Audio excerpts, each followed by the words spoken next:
Om Namah Shiva. Help the Indian race to speak without fear. Shanti, Shanti.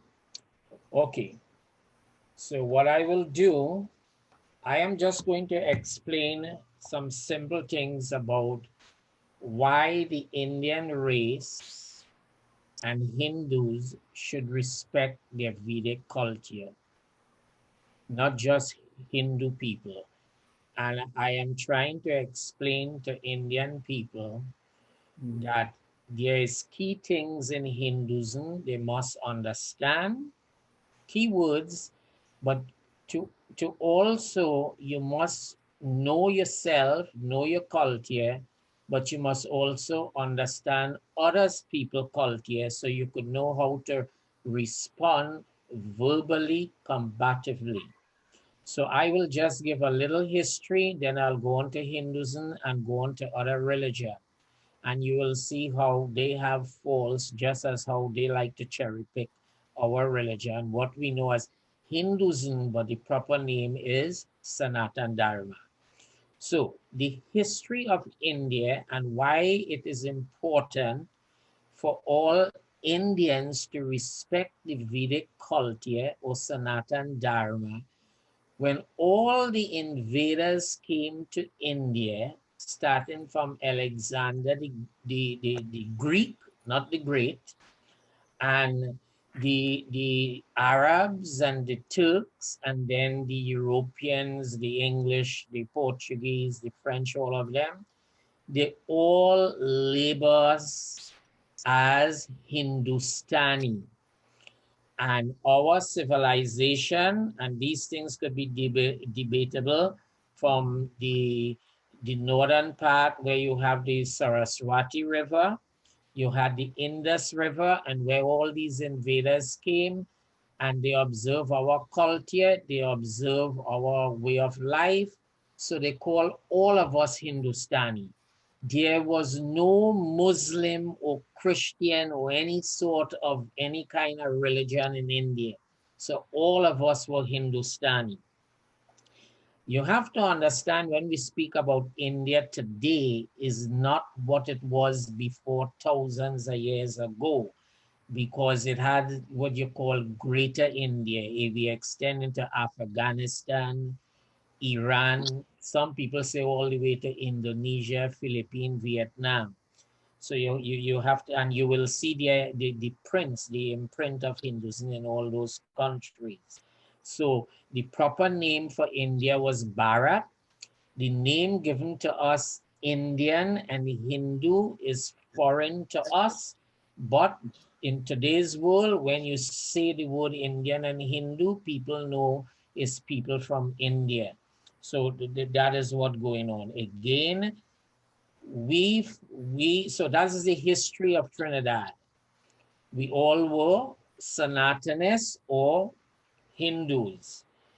When you go to the history of Trinidad, and by extension, the same as the Caribbean, Guyana, Suriname, when we arrive in Trinidad, let me put this quote, having no choice is not a choice. So when we came to Trinidad, we had no Hindu schools until late. So what happened? In order to get education, you had to go to Christian schools, get a Christian education.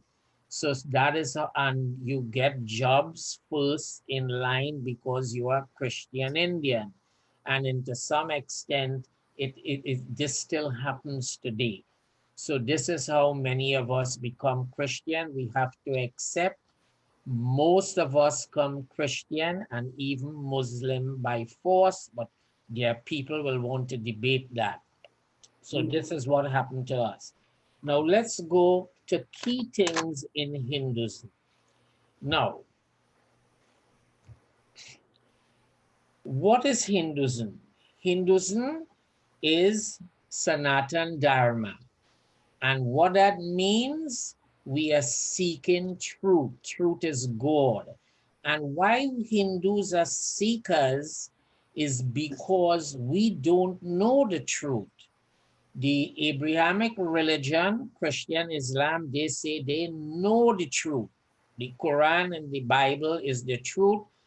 Therefore, they don't have dialogues. They don't question what is taught to them. But we, as Hindus or Sanatis, we question. We even question God. You see it in the dialogue with Arjuna and Krishna. We have that right, and that is where I like Jagisa was saying before, the fact that we have the rights to question what is taught to us, that is democracy. And the fact that we have um, gods that manifest in um, um, different image or different appearance. We have God of wealth. So that is also, we are by nature capitalism. We're not socialists, we're not communists. So that is, so you have to be explaining one, what is Sanatan Dharma is a pathway. We're not dogmatic. We seek truth. We seek knowledge. Two, does Hindus know the truth? No, we do not know the truth. That's why we seek the truth. That is Sanatan Dharma. Why does Hinduism have so many gods? Again, we don't have many gods, but we have manifestation of many gods, but we believe in the one supreme God. These are basic things we must know in Hinduism. We don't need to know all the philosophy and Puranas and Upanishad and all of that. Do Hindus believe in reincarnation? Yes, we believe in reincarnation.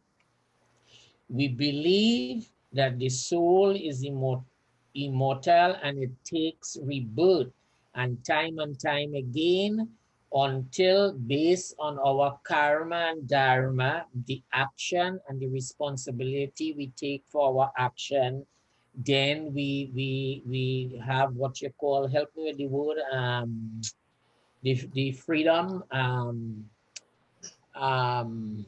be free from rebirth. What is the word? I forget it. I'll get it to you. Moksha. Moksha. Yeah, moksha. Thank you. Right. So, in other words, Hindus are saying you don't have this choice. You either go to heaven or you go to hell. No, no, no, no. We are saying you're reborn until you get it right and you attain moksha. And how you attain moksha is by doing what is right. What is karma? This is very important. People say karma is action. Yes, it is action. But how do you know the action you take is right? And how do you know it? Intent. You have to know your intention why you do something. And intent is what governs what you did by your action, but is right.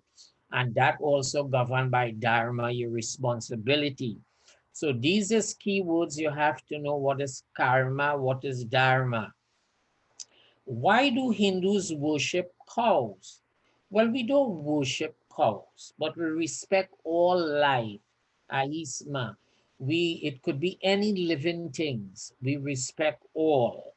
But cows are sacred to us because it gives you milk, and from milk you get lots of things: cheese, butter, cottage, whatever, cottage cheese, whatever you have. Are Hindus idol worshippers? This is very important. No, we just use image as a way to focus and to have that image in our head of our God so we could pray. By the way, everybody has an image in their head about the God. Everybody, if you ask them to be honest, do you ever think of an image in your God about Christ or Muhammad or somebody? Everybody has an image. But I'll tell you, in teaching, they have something called whole languages. And there's a technique that before you teach students, you show them an image of a picture and you elicit questions by looking at the picture, the image. And by the fact that they could look at the image and they could answer all these questions, whether it was snowing, someone had a heavy coat, or all these things, they already comprehend 70% of the story you're going to read it to them. So they call that whole language. So having image is not wrong. No, are Hindus forbidden to eat meat? Again, we against taking lives, what we call, and I may pronounce it wrong, but later Arki and them will correct me, ahisma. Okay, do Hindus have a Bible? We have different Vedas, and but it is not dogmatic. You know, it is it reveal and some is recorded. So depending, and that is why again we could question what is taught. So we had different Vedas that we follow. Why do Hindus wear a dot on their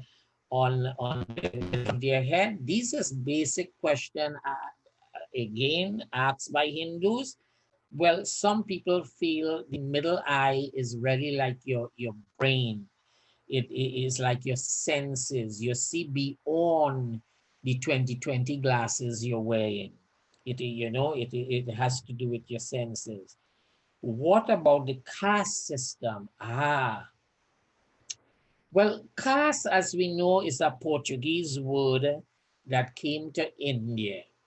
Hold in mind the caste system, how Hindus really see it is a Varna system. It is interdependent on each other. If you're building a house, you need a plumber, you need a mason, you need a carpenter. You need someone to draw the plan. So it's a society that interdependent on each other. But what happened?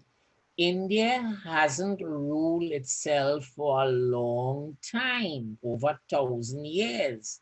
So people take our Varna system and make it into a whole different dimension that has nothing to do with Hinduism.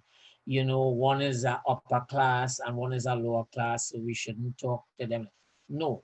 If you take caste system, even in Trinidad, you will see how it helpful for us. Without the caste system, we wouldn't have Pandit teaching us Hinduism.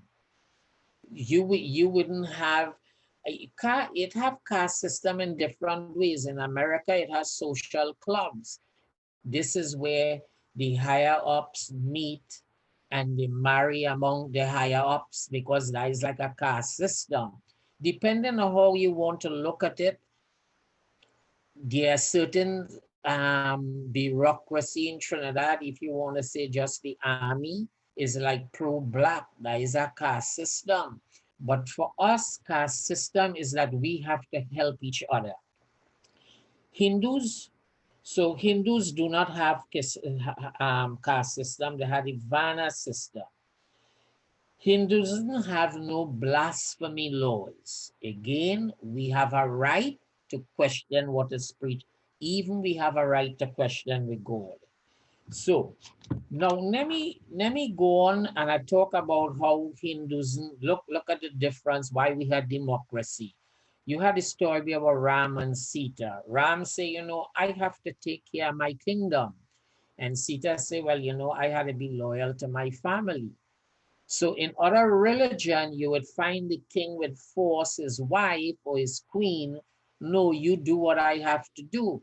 But she decided to go her way. That is democracy. So you don't have this kind of thing in Christianity or Islam because it is dogma. You had to do exactly what the Quran or the Bible say. So now I want to go to the to Christianity, and you will see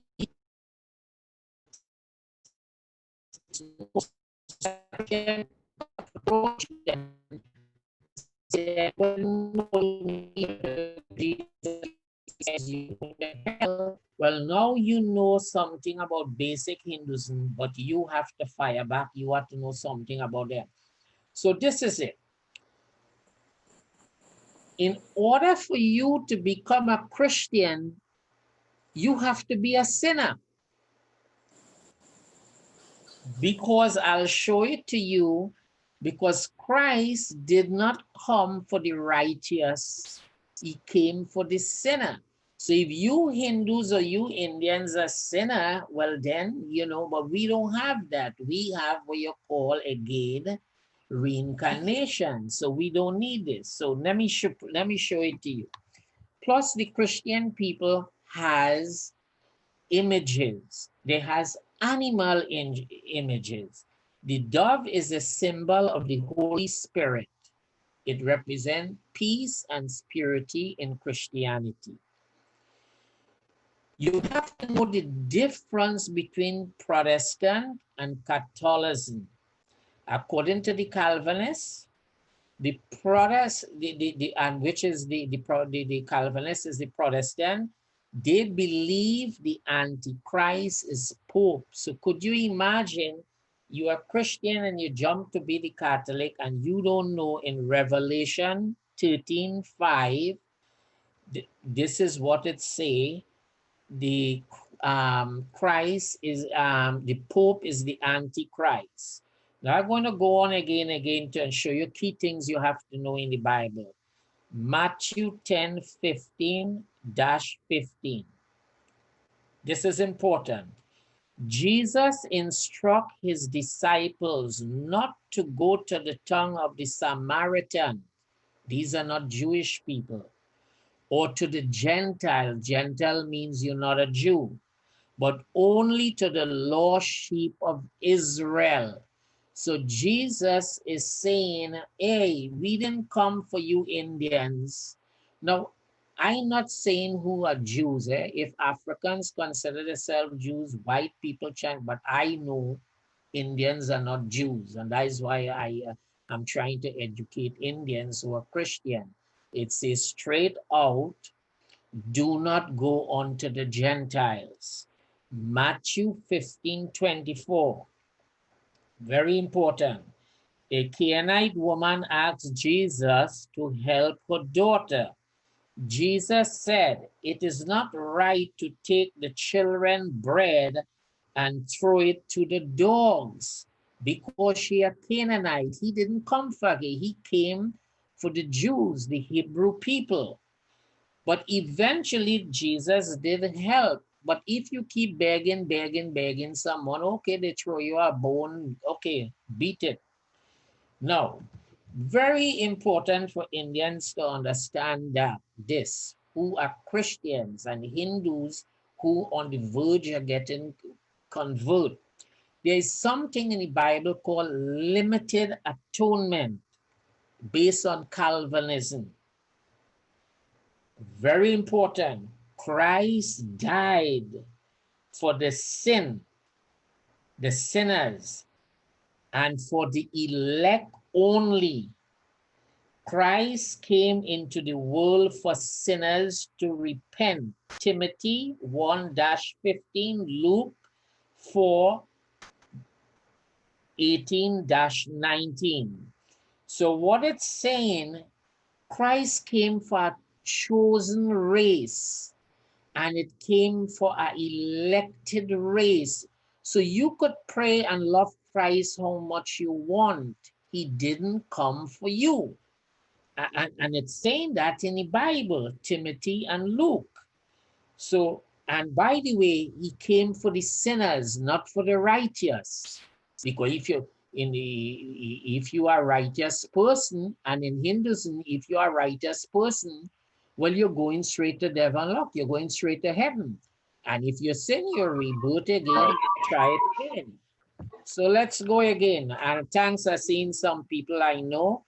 So I hope they're listening. Now, Jesus came not for the righteous. Luke 5:32.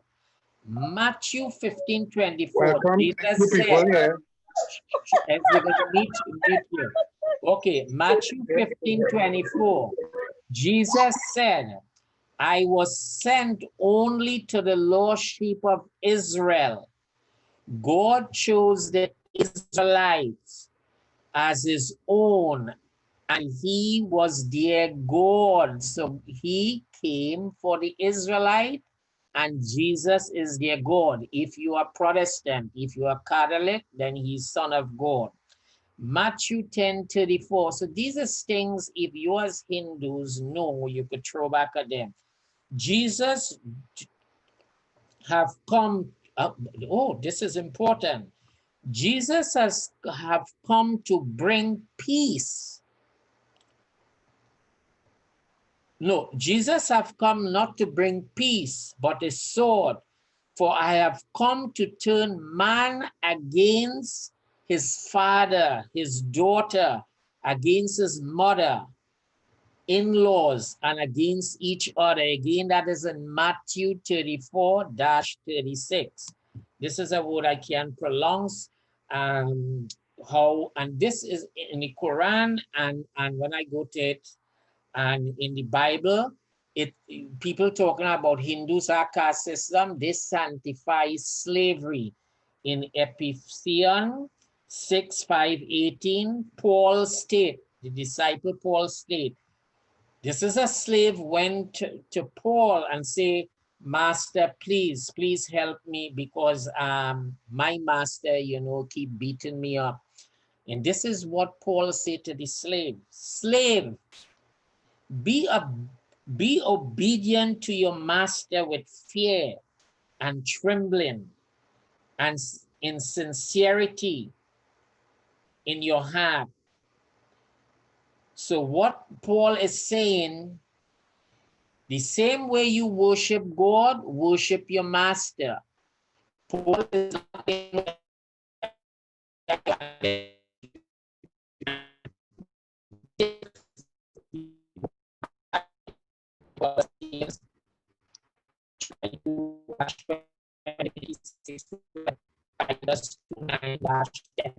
So this is like this is a word in the Bible.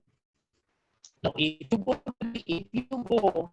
and do a comparison with the Christianity and Egyptian culture, and you Egyptian, the god of forest, you see how Christianity plagiarized a lot of things about the Egyptian culture, where the Egyptian culture, the god of forest, created the world in 7 days. The God born of a Virgin Mary, walk on water, deliver sermon, was executed by two thieves, with two thieves on the side, ascended to heaven. All this is in Egyptian ancient culture. By the way, it have a lot of similarities of this in Hinduism. Krishna born of a virgin mother, and there was a degree to kill all firstborn. So you could see how a lot of plagiarism take that these cultures, and by the way, Islam, a lot of it plagiarized from the Old Testament. Now, the thing about Islam is not much you need to know. If you go and you read chapter 9 of Islam, that is all you read to know. Chapter 9 of Islam is the last chapter in the Quran, is the last word spoken to the Prophet. And if you go and read that, it says straight out, if you're not a Muslim, then we must go and slaughter the infidel. That means if you're not a Muslim, we slaughter you. And also, in Islam, they also had what you call slavery. The Prophet also had a slave named Zayd, and they had also a lot of male and female slavery. And if today you follow what is going on in the Arab world, they still practice slavery, and they justify it by using the Quran. Now, Whether the Quran, people, Muslim will have to debate that and say whether it's right or wrong. So again, in conclusion, what I want to say to Hindus, please know few key Hindu idiom, and please know few things in Christianity, because you can let people hit you and you don't hit back. You are only strong when you know you